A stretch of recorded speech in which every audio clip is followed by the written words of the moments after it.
Good morning, masters and all brothers and sisters. Thank you for giving me this chance to share today. In today's sharing, I'll be following the questions that our brothers and sisters have posted from the past few days. And so I think it's a very good way that I follow the questions and share some of my thoughts and see how we can link it back to the Lotus Sutra that we've been listening and the meanings behind.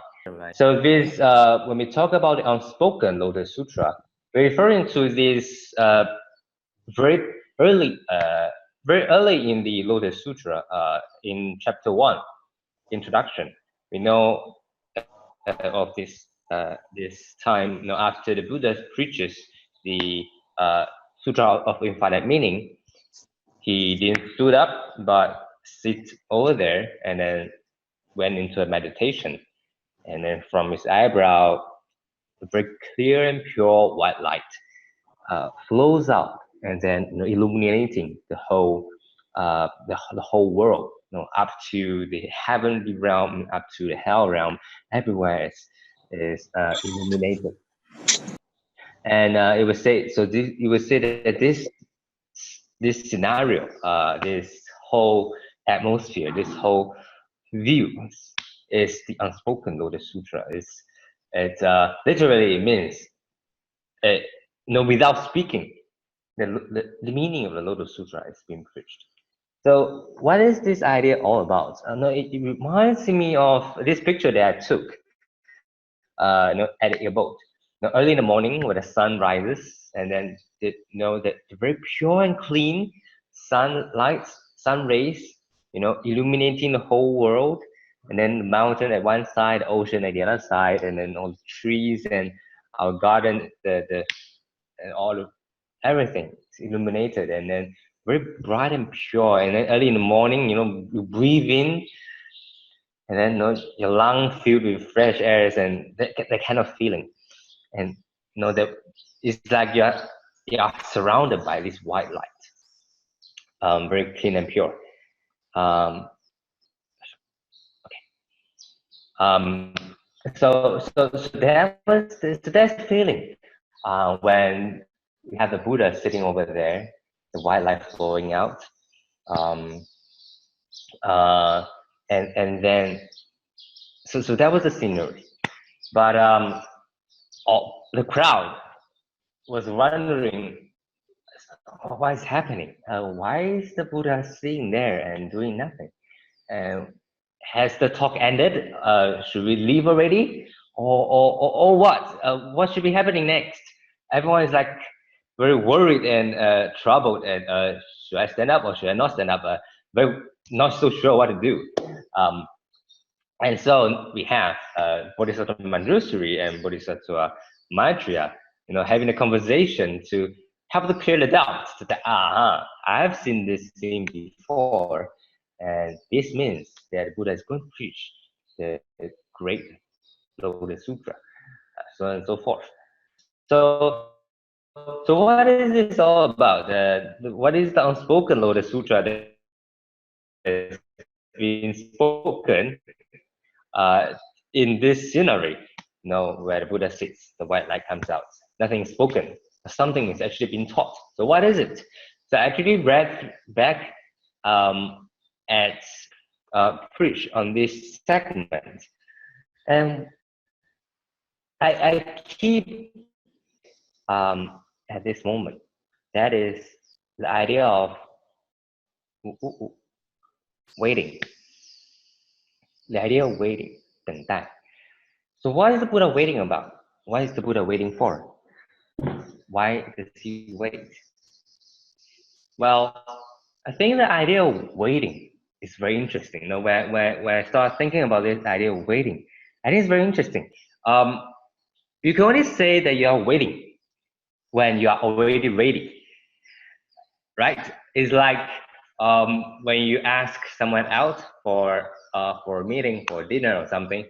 You can only say that you are waiting when you are already there, and then waiting for the other people to come. right? If you are still at home, you cannot say that you're waiting because you are not ready yet too. And so you can only say that you're waiting when you're already ready, and then you have done all the things you can uh, to fulfill the affinity uh, of the fruit, but you're only waiting for the other affinities to be ready in order for the fruits to come. And so that's why I show this picture: the seed, the environment, the fruit. It's like every time when we are, when we preach vegetarianism, to our family members, say for example, sometimes it's difficult when they're just not ready yet. And so, when we reach this kind of, we'll reach this kind of dilemma. So, so, um, so now, as in, as say a wife at home, uh, so do I cook vegetarian meals at home or do I not? When my family members are not ready yet. So, you reach this kind of very hard dilemma, and not so sure what to do. But the idea of waiting is that we are ready, and it's not equals to giving up. Okay, so waiting and giving up is two different directions, and of course it leads to different results. Waiting is you still have hope, and you are already ready. You just wait for the affinity to ripen, and the fruits will be there. If we give up, then there'll be no chance for the fruits to come, because there will be no affinities anymore, because even we ourselves have already given up. So we have gave up our side of the affinity. And so there will be no way for the fruits to come. So when we say waiting, it means we already get ready of all the affinities that we can prepare for. Maybe even we get ourselves prepared. Say, for example, the vegetarian example just now. We got ourselves, we get ourselves prepared as the affinity, the environment, the yuan, meaning that we still continue our vegetarian lifestyle. We still cook very nice vegetarian dishes, and so so that so we do all that we can do to create that good affinity for people to wish to become vegetarian. Um, but of course, now then we wait. We wait for the seed itself. That is, our family members or all the people around us. Wait for them to be ready to also feel that, yeah, I want to take on this lifestyle too, and that decision is on themselves. The seed is in them, and that has to wait. But again, waiting is not giving up. And so I think this idea is the idea of waiting is actually, I think, in itself, a very deep compassion. Is being ready for all sentient beings. I think that's what Buddha is about. Being ready for all sentient beings, continuing to preach the right Dharma all the time, even though sentient beings we may not understand, or our roots are not ripe yet, or our seeds are not ready yet. So we do not grow. But the sun still comes up every day. The rain still comes once in a while. The wind still blows. The oxygen is always present. The world is always ready. It's only whether our seed is ready already. Yeah. So it's like the Buddha. The Buddha is like the sun, the rain, the water, the wind, the oxygen. Always ready. Just waiting for the seed us to be ready. So just like this picture, the sun is out, the cloud is already there, everything is ready. Are we ready? So I think that's the question. And so when Master preached on this is in 2013, Wisdom at Dawn, he says, compassionate it is, the Buddha. Lifetimes again and again, the Buddha has been in this world, this human realm, preaching in order to liberate all sentient beings, but yet sentient beings are still lost in delusion, and so he waits with patience. He already and still continues to preach the teachings.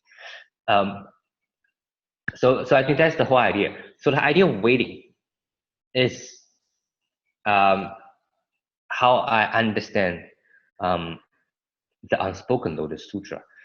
The Buddha has not spoke anything. He just sits with the white light. But this is to depict that he's waiting. He's waiting for us to be ready. He's waiting. It is for that segment of the Lotus Sutra. He's waiting for the people to be ready to listen to the great teaching. Why? Because during the time the crowd is not ready yet. People are still wondering what's happening. Should they leave or not? I know. Should they stand up or not? They're still very, in a kind of messy kind of mind, not sure what to do. And so we have Bodhisattva Maitreya asking the question that, hey, there must be something special. Who can I ask? Is there someone in this place that may have seen it before? Bodhisattva Manjushri. He must have seen it before. Let me ask him.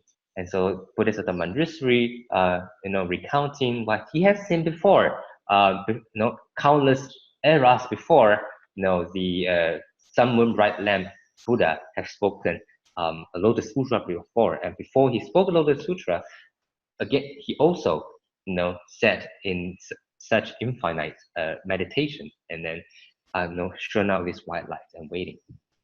And because of this conversation, that actually got the crowd prepared, the crowd that now knows that the great teaching is coming, and so we should get ready ourselves too.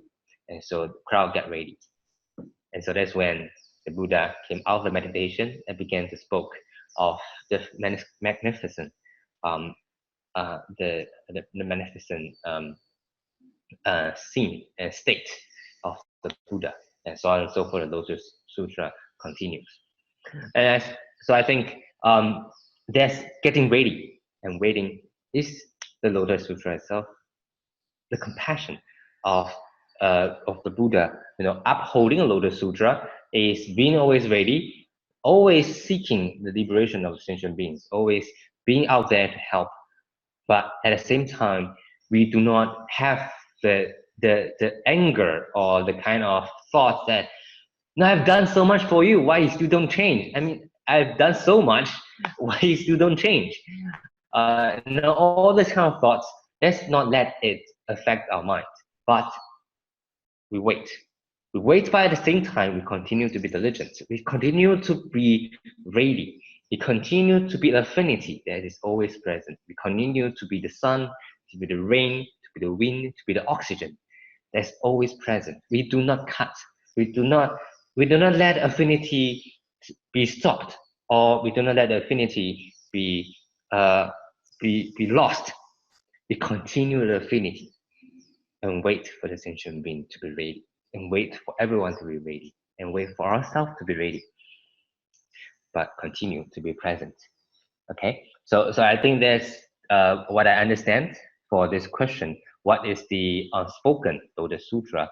And I think it's linked a lot with this idea of waiting in a very positive sense. Okay, so that's this question. Okay, so the next question is actually pretty linked to the idea, but it posed in another different way. So the question goes, one of the 6 parameters is to stay diligent, but it feels very hard to keep being diligent. It's like you have to be running and running and running and running, and then non-stop, and then without break, and then you have to keep going and going. It's so tiring, and so it feels like we gotta take a break sometime. Taking a break is to go for the distance. 休息是为了走更漫长的路. Such ideas. You gotta take a break here and there so that you can continue moving forward. And so, should we take a break or not? Or, when Master always says diligence and non-stop, long time practicing, non-stop practicing, not losing, looseless practicing, so on and so forth. The idea it feels so daunting and like this that we cannot stop. We must keep going and keep going and keep going. But it feels so tiring. I mean, sometimes you want to rest. How do you continue that momentum? Okay, so that's like the question. I think it's a very legitimate question. How do we do it? So let's reflect back to the idea, what is diligence? What does diligence mean? Master says, diligence is, let's split it into two parts. I know in English we do not say it, but in Chinese it's very clear. 精进, 精而不杂, 进而不退. And let's translate it as much as we can. What does 精 means? Okay, I try this as much as I can. Pure or focused. No, that is not diluted or not messed up or not very clouded in our mind. Okay, so that's being very pure, being very focused, being very one direction. Okay, and then jin, the second meaning it is that always move forward, always moving forward, never regretting, never never resigning or never turning back, always moving forward, even if it's one small step or a small tiny little step, but at least it's moving forward. And so this idea of pure and focus and always moving forward, yeah, it's actually pretty different from running and running and running, that you always have to go on full speed and then very tiring, and they have to bear that gung-ho feeling. Not really. It's being pure and focused. In another word, being mindful all the time. And then being mindful at the right direction, always knowing why this is the right direction. When we know where is the right direction, then we are always moving at the right direction. We are always moving forward. If we don't know where the right direction is, then we will just be moving about, but don't know where we are going and never reaching anywhere. And so being mindful and knowing the right direction, I think is the key of diligence, and then always continuing. And so Master also has a phrase that says, 要用心，不要操心烦心. No, work with mindfulness, but not worries and troubled minds. Being mindful is not the same as the real gung-ho feeling. No, being mindful with a usual heart. 平常心, I think that this is also a very nice idea, to work with a very usual heart. How to be in this, a lot of words coming on and on and on, but take it with a very usual heart. I like the times when I say in a boat, we have a lot of boats to wash. It's like never ending. But when you go into a state of this very usual feeling that take it and let it go, take it on, let it go, take it on, let it go, so on and so forth. So one play after another, you get into this motion of a very usual, a very very systematic, very calm state of mind, while the body continues to work, continues to go on and on. I think that's the kind of diligence that we're talking about. Continue working, but always knowing the direction, always mindful, but not worries and not a troubled mind. Just like a spinning top. Very fast it's spinning, but yet it's very calm in itself. So picture the spinning top in our mind and imagining the top very steady, very calm, very firm. I think that's the idea, that's the feeling of still moving, still continuing, but very calm in the mind. And so that's the diligence. And so, well, in the boat, we also have another saying that switching to another way of working is a way of resting. 换一个工作方式就是休息. So when I'm working and it feels very when my mind is like already filled, I cannot continue anymore, I would switch to washing my clothes, or folding my clothes, or do some other things, or maybe go into the field to do some work with the master, so on and so forth. Switch to another work, uh, go and sweep the floor a little, and then it will generate some inspirations to get ourselves ready to come back to the work again. So it's this idea that you still continue to work, but in a different way. Do some house chores and things like that. When we switch to another kind of work, it actually feels really much like resting. That you're no longer using the same muscle parts. You're no longer using the same part of the brain, and it really feels like resting. And it can continue on and on and on in this way. And so I think this is the idea of diligence. And so in this way, we don't need to work and then take a break, and then work and take a break. It's like you're always taking a break while always working. It's working without a very troubled mind. It's working without a tired mind. Working with a very usual, a very peaceful and calm mind. Always feeling like you merge with the work, and so it's not tiring. It's not tiring, yet you continue to work. And so it's a goal of practice that we can work upon. And always picturing the spinning top, and picturing the whole very peaceful world that's always going on and on and on. Using these pictures to help ourselves imagine how to do that, and then move towards that direction. Of course, it's difficult. It's a practice, but it's a direction that we can picture that it's pretty ideal. It's pretty ideal that if we can do that, very calm yet to continue to work. Let's work on that and continue in that direction. And if anyone of our brothers and sisters do reach that state of mind, please do share with everyone how you reach that, how you do it, and is there any tips of how you do it? Okay, so that's my question for that. Okay, so next one, the question says, I think I might not have the time for this one. Let me skip this first. Yeah, okay, let me skip that part. If we have time later on, I'll continue because it's a longer question. It's a longer story. Okay, so let me continue this one first.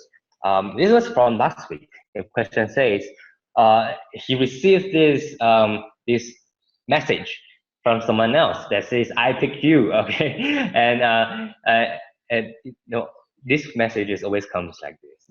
Please pick 4 other people you want to give to, and then because if you do that, something will happen, and so on and so forth. Okay, so for this message, it goes like this: please pick 4 people you want to, you want Amitofo to bless, and I have picked you.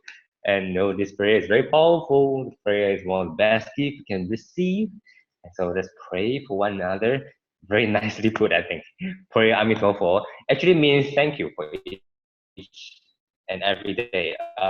I think Amitofo is 无量寿, 无量光, 无量福, or things like that.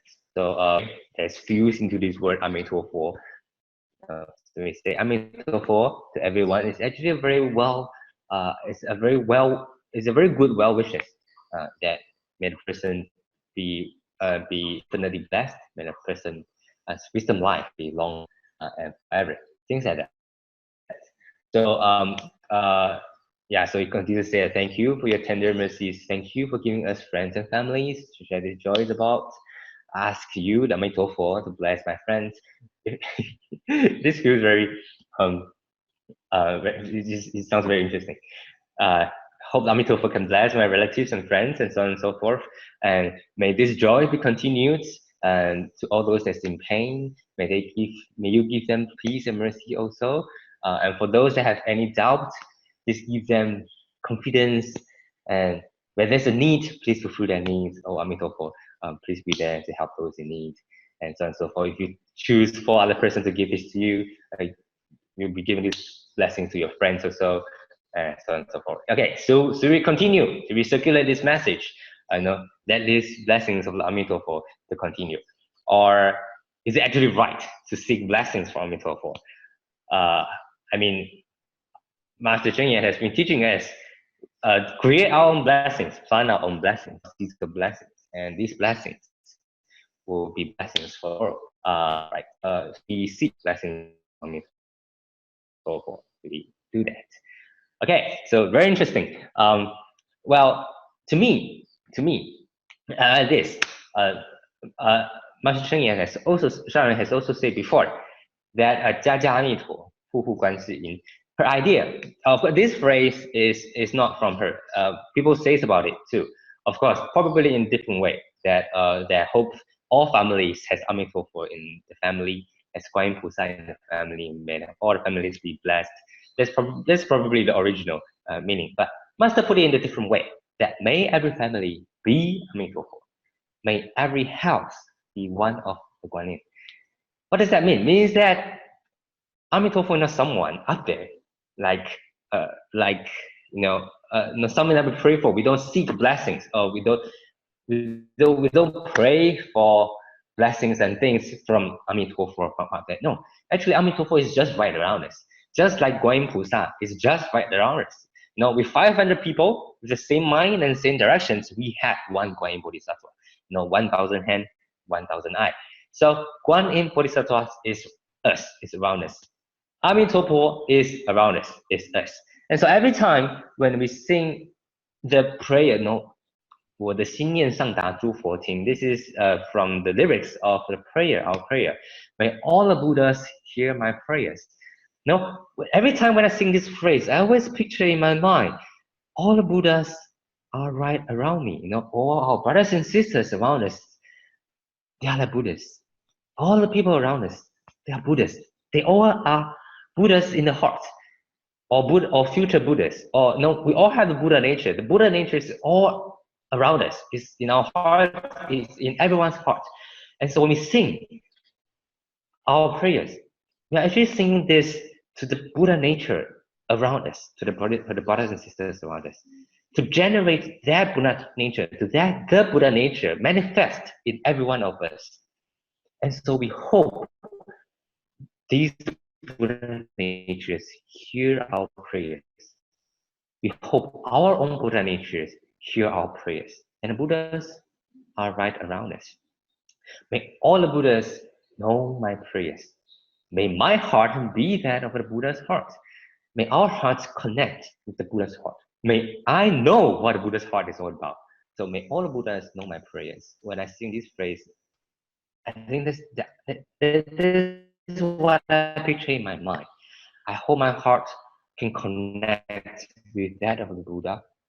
I hope all the Buddhas around me, as all the people around me, all the Buddha's natures can be generated, can come forward, can all be heard. And so I think in that way, this idea of Amitofo is a blessing from our own Buddha nature and from everyone's Buddha nature that we wish to pass on and again and again. So every time when we say Amitofo to our brothers and sisters, every morning, every session, before every session, when we do a 3 bows to the Buddha, that's the truth. It's a very real way of blessings to every one of us, because we generate we generate in ourselves and in every one of us a very good thought to begin our day. So I think that is very tangible. It's a very tangible kind of blessings we want to give. So hopefully we don't just give out messages to send blessings. Do more than that. Okay, be face to face with all the brothers and sisters. Come out of our house or be with our family members. Amitofo to everyone, and be the Amitofo, be the Guan Yin Bodhisattva, be the Buddhas around us, be the Buddhas in this world, and bring blessings to everyone as well. Okay, so that's my feeling for this question. And so Buddha's heart as our heart, Master's mission as our mission, has these meanings in it too. How do we connect our heart with Buddha's heart? How do we have Master's mission as our mission? And that's the blessings we give out to everyone. So thank you. This is what am I sharing for today. Thank you so much for listening. Can end. Yoking for such wonderful replies to our questions. Today, we have sharing from Medan, our Indonesian and Sama families, Brother Tzu Chi and Sister Chen Xiaoli. Some of us may have heard of Brother Tzu Chi's sharing last year. He is a very diligent and committed brother who prepared translation for master's live caption in Bahasa Indonesian language. It has inspired many since then. So let's just hear from Brother Sentient today. Before that, sorry, later you all may have to look at the. Karena Tzu Chi ya berikan kesempatan untuk sharing ya. Kemarin di Tzu Chi ada tanya dari Susyung Hongkong, ada tanya nama Budi saya ya. Master memberikan nama saya Wesu ya. Itu diambil dari nama saya, itu artinya pohon ya. Jadi saya lihat kembali pohon nama saya berbeda dengan yang diberikan Master. Master menambahkan 3 titik air yang menambahkannya. Di dictionary saya lihat itu artinya sudah waktunya ya, sudah waktunya timely rain ya. Jadi sudah waktunya harus mendengar Dharma.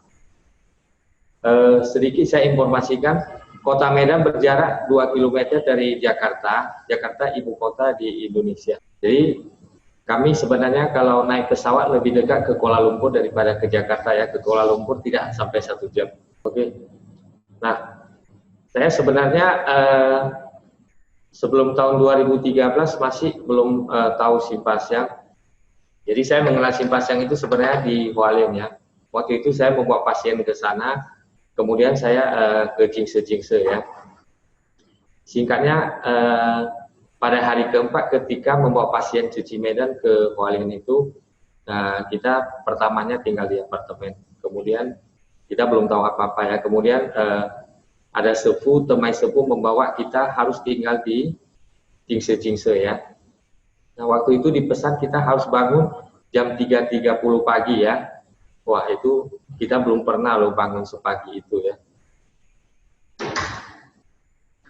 Nah, awalnya kita sangat kesulitan ya. Jam 3.30 pagi bangun, kemudian jam 4.20 kita ikut kebaktian 1 jam, kemudian mendengar ceramah Master jam 5.20 ya, 2 jam ya. Nah, setelah itu sepuh harus sarapan ya, kita sarapan, kemudian setelah sarapan kita nyapu-nyapu di kebun ya, kemudian masuk kembali ikut cekung cawwe ya. Jadi 3 jam lebih ya harus dengar ceramah Master dan kebaktian ya. 2 hari kemudian kita merasa tidak mampu ya, sangat capek ya, kemudian kita kembali tinggal di apartemen. Nah, hari ke-9 setelah pasiennya selesai menjalani pengobatan, kita akan kembali ke Indonesia. Jadi kita disuruh sharing ya, sharing kembali di acara Cekung Cakwe ya. Nah, waktu itu kita belum pandai menyampaikan sharing ya. Jadi waktu itu hanya menyampaikan beberapa kata. Setelah sharing kita diajak masuk kembali untuk berbicara ya dengan Master ya. Nah, waktu itu Master bertanya kepada kita, dalam pertanyaan itu salah satunya Master menanyakan kita udah berapa hari ya di Hualien ya.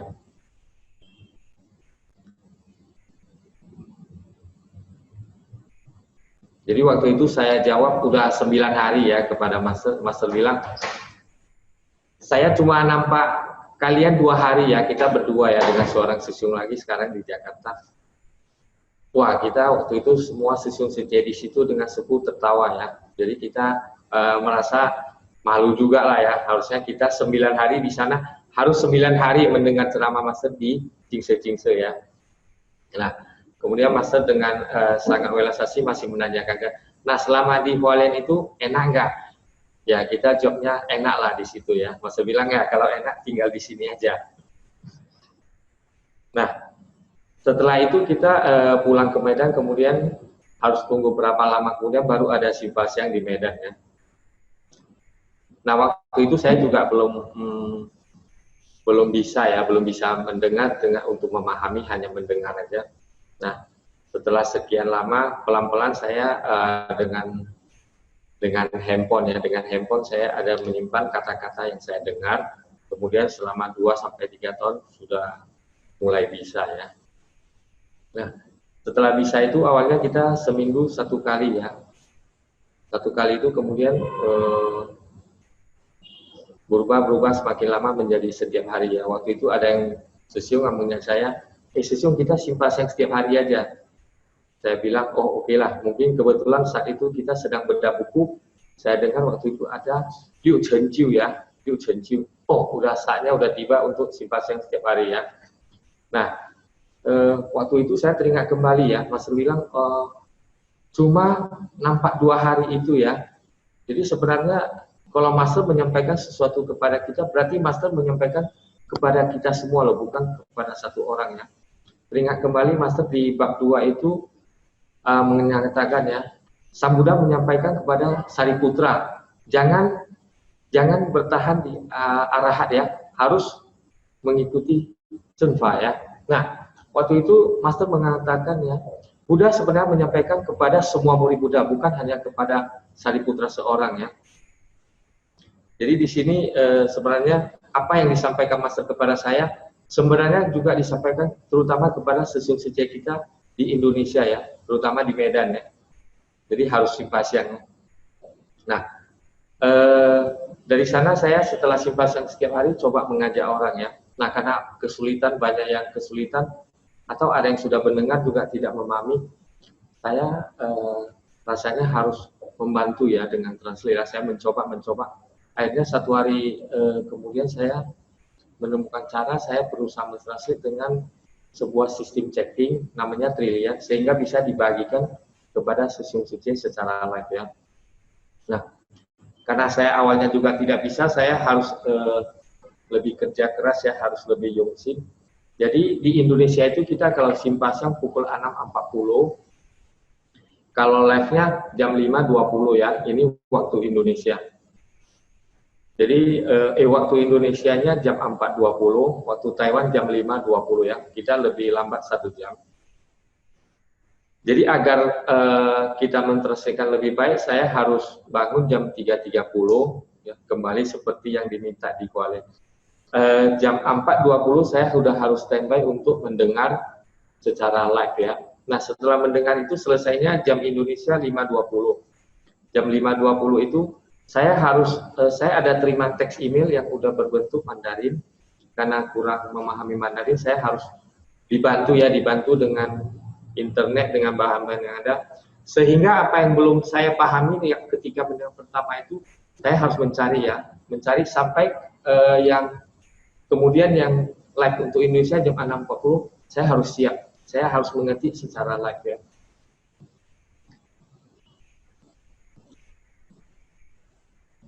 Saya kemudian itu berjalan sampai sekarang ya. Sebenarnya kemarin Tzu Chi bertanya, ada menolong apa kepada saya simpasiang ini ya? Di tes back kembali sebenarnya 2014 sebenarnya saya juga di Tzu Chi ada banyak masalah lah ya, ada banyak masalah. Sampai suatu ketika saya sangat down itu sudah tidak datang lagi ke Tzu Chi selama sebulan. Jadi selama sebulan itu setiap minggu pagi itu kerjanya apa? Saya cuci mobil aja ya. Sampai tetangga saya bertanya, Sesiung kok tidak pergi ke Tzu Chi? Oh, belum ada kegiatan. Jadi sebulan itu ada Tzu Chi kirim cek ke saya, Sesiung kok gak datang simpasiang ya? Kata-kata itu walaupun sederhana, kata-kata itu ya namanya fasing kuan hoya. Kita sangat tersentuh, kemudian datang lagi ya. Datang lagi sampai berjalan, yang kalau translate itu dimulai tahun 2016. Nah, tahun 2016 akhir saya ada ikut acara di Hualien. Nah, waktu itu saya sharing ya, ada sharing mengenai saya sudah melakukan simpasiang dan memberikan hal-hal yang positif ya, seperti kita lebih kuatlah untuk melakukan semua kegiatan di Tzu Chi. Akhirnya waktu itu setelah sharing saya diberi kesempatan bertemu Master, berjalan ke depan Master. Saya merasa saya sudah dapat melakukan apa yang Master inginkan ya. Master menepuk bahu saya 2 kali ya. Oke, akhir kata sharing saya, di dunia ini di mana lagi kita bisa mendengar Dharma yang sebaik yang disampaikan Master Cheng, yang juga mengajarkan kita bagaimana cara mempraktekannya. Perjalanan dan pekerjaan kita di Tzu Chi masih panjang. Tui de shi zuo de tui lah, kanan itu po. Next city. Terima kasih Session Tzu Chi telah memberikan kesempatan kepada saya untuk sharing hari ini ya. Awal masuk Tzu Chi saya awal tahun 2015. Ketika itu saya baru masuk Tzu Chi, belum tahu apa-apa, juga belum mengerti apa-apa. Waktu itu diajak cucang saya untuk ikut Xun Pa Xiang. Tapi sebenarnya nggak ngerti apa itu Xun Pa Xiang pada waktu itu. Katanya itu adalah Dharma, mendengar Dharma Master. Jadi pada waktu itu saya mengikuti Xun Pa Xiang, saya juga belum mengerti ya, karena di sini kita kurang mengerti tentang bahasa Mandarin. Ya. Jadi pada waktu itu kita juga nggak ngerti. Kemudian waktu itu juga hanya seminggu sekali. Jadi banyak yang kita tidak bisa ikuti karena yang kita dengar itu hanya sepotong-sepotong. Yang sebenarnya Master juga setiap hari memberikan Xun Pa Xiang pada waktu itu. Jadi tidak nyambung. Kemudian sampai pada tanggal 26 Juli 2016, waktu itu diadakan Xun Pa Xiang setiap hari di Jati Junction ini. Kemudian dari situ kita mengikuti setiap hari, baru kita lebih mengerti bahwasanya ini adalah Dharma yang berlanjut gitu. Jadi setiap hari kita dengarkan, baru ceritanya bisa berlanjut, baru kita pelan-pelan mengerti. Juga karena ada translate dari Cheng, kemudian ada dari translate dari Dharma dari aku Cheng dari sana. Jadi kita lebih mengerti apa itu isi Dharma itu. Kemudian dari setiap hari kita mengikuti Dharma Master ini membuat saya lebih mengerti dan lebih tertarik pada Dharma ini, karena Dharma ini yang memberitahukan kita supaya bagaimana kita bisa menjadi ke arah menjadi Buddha gitu. Jadi saya juga sangat beruntung bisa mendengarkan Sutra Lotus ini ya, karena selama ini kita di luar tidak dapat mendengarkan Dharma Sang Buddha. Saya juga menyadari seperti kata Master, kita bisa mendengarkan Dharma itu sangatlah tidak mudah. Belum tentu di setiap kehidupan kita bisa mendengarkan Dharma. Jadi kita harus menggenggam momen ini dan kesempatan pada waktu ini supaya kita terus bisa mendengarkan Dharma, kemudian bisa kita praktekkan. Karena kita juga tidak tahu apakah besok duluan datang atau ketidakkekalan duluan datang. Ya, jadi makanya saya juga mengikuti Xun Pa Xiang sampai sekarang gitu. Banyak manfaat yang saya peroleh dari Xun Pa Xiang. Dengan Xun Pa Xiang adanya Dharma Master membuat jiwa kebijaksanaan kita lebih bertumbuh. Karena di dalam kegiatan sehari-hari kita ataupun di dalam kegiatan Tzu Chi kita selalu bertemu dengan orang, juga bertemu dengan masalah dan benda. Jadi dengan adanya kita mengikuti Xun Pa Xiang ini juga bisa membuat jiwa kebijaksanaan kita bertumbuh supaya juga kita tidak mudah tersakiti ketika kita berhadapan dengan masalah-masalah tersebut gitu. Di kegiatan Tzu Chi juga sering kita menghadapi cobaan. Contohnya juga ketika menjalani kasus, kita juga bisa kadang-kadang mengalami dimarahin oleh KNFU atau apa gitu dengan kata-kata yang kasar atau apa kepada kita. Jadi dengan kita sudah mengikuti Dharma ini juga kita bisa mengerti, juga bisa sabar, kita juga bisa menjalankan sat paramita ya, 6 paramita seperti berdana, sila, sabar, tahan, tetap tekun, kemudian samadhi dan menimbulkan kebijaksanaan kita di dalam menjalankan kegiatan Tzu Chi ini. Kita bisa dalam pelaku itu juga bisa menolong mereka untuk lepas dari penderitaan mereka. Kemudian kita mengajari mereka bagaimana supaya bisa ikut bersumbangsi, supaya nanti kehidupan yang akan datang atau kehidupan selanjutnya mereka tidak akan begitu menderita lagi. Dengan dengarkan Dharma, kemudian Dharma dimasukkan ke dalam hati kita, kemudian kita praktekkan, membuat kita akan lebih bahagia dalam Dharma, ya, sukacita dalam Dharma. Master mengatakan setiap orang memiliki sifat hakiki Buddha. Karena selama ini kita banyak tertutup oleh kekotoran batin, kegelapan batin, maka sifat Buddha ini kita tidak nampak. Makanya setiap hari kita perlu senantiasa membersihkan kotoran batin kita. Pada awal Januari 2018, UI kami yang di Pelestarian Bunga Mandala ingin mengadakan adanya kegiatan Shinfasyang di Depo Mandala kami, di komunitas kami. Pada waktu itu sudah beberapa waktu, tapi belum terwujud karena belum temukan adanya DIC. Ya. Mengingat pentingnya kita sebagai relawan untuk mengikuti Shinfasyang supaya jiwa kebijaksanaan kita bisa berkembang. Kemudian supaya para relawan di sana yang tidak leluasa untuk datang ke sini, kemudian saya mengemban tugas ini untuk menjadi PIC Shinfasyang di Depo Mandala itu pada tanggal 14 Januari 2018. Sampai sekarang di sana masih diadakan Shinfasyang seminggu sekali. Kemudian pada hari libur ketika saya tidak bekerja juga saya mengadakan Shinfasyang di sana. Karena kalau pada hari biasa biasanya saya di sini lebih dekat dengan tempat kerjaan saya. Jadi kalau di sana tidak begitu leluasa saya di sana karena bisa terlambat bekerja gitu.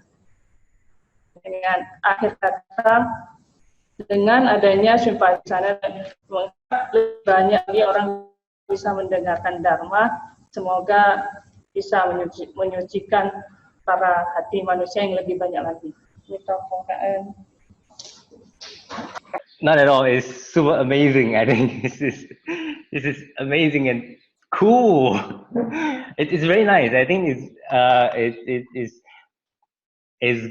I'm glad we have practiced the live captioning, and so we are now all very good at this. Writing subtitles live. It's amazing. Thank you, Brother Besh and Sister Uni, for sharing. It's really amazing overview how Brother Wei Shu has truly been a preacher of Dharma.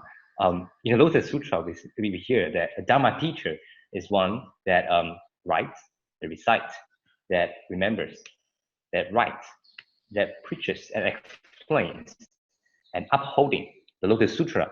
And thank you. I saw that you wake up really early in the morning. I mean, as early as in the boat, like wake up 3:30 in the morning, so as to watch the very first time, as in the one that is the same time as Taiwan, but that's as early as 3:30 at your time, and so as to watch it the first time, and then take that 1 to 2 hours to translate, and then so that when our Indonesian brothers and sisters wake up to watch the 5:20 replay, they can have the translation. I think this is truly amazing. Yeah, it's I can imagine you must have really benefited from this so much, because every day you are immersing in the Dharma. You are writing, you're translating, you're contemplating, you are explaining and reinterpreting the teachings, so that so many people have benefited from it. From this, it reminds me again of the idea of what merit is all about. Every time when we say we do something good and we gain merit, it's as if someone is counting it for us. But what you're doing is true merit, because so many people have benefited from your translation, and so have gained so much from in their hearts.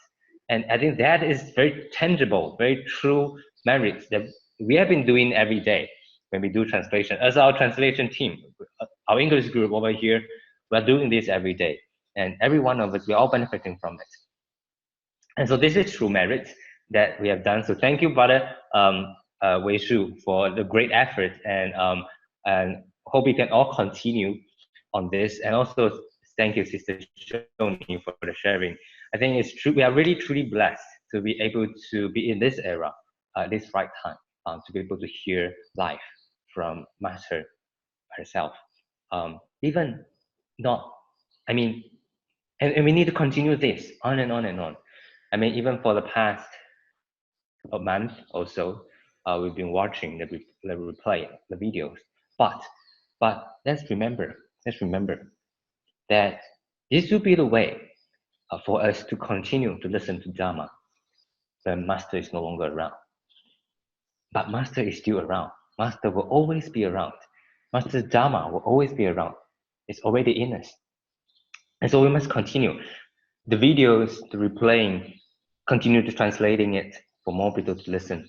And every day using these teachings to help to start our day anew with the right direction. Even if it's video, the Dharma body, the Dharma kaya of our Dharma Master is in there. It's always there. It's always present. And so just continue this path, watching Xun Fa Xiang, and that the Dharma water into our hearts every day, and continue that on, and let more people, more brothers and sisters continue on this path. And when we get used to this momentum of everyday diligence, we will be ready. We will be ready for the day to come. We will be ready for the future and all the days to come. And so thank you so much, live translation, and for person that's really that's translating just now. Amazing translation. It's really cool, and great effort. Thank you, everyone. Thank you all for today.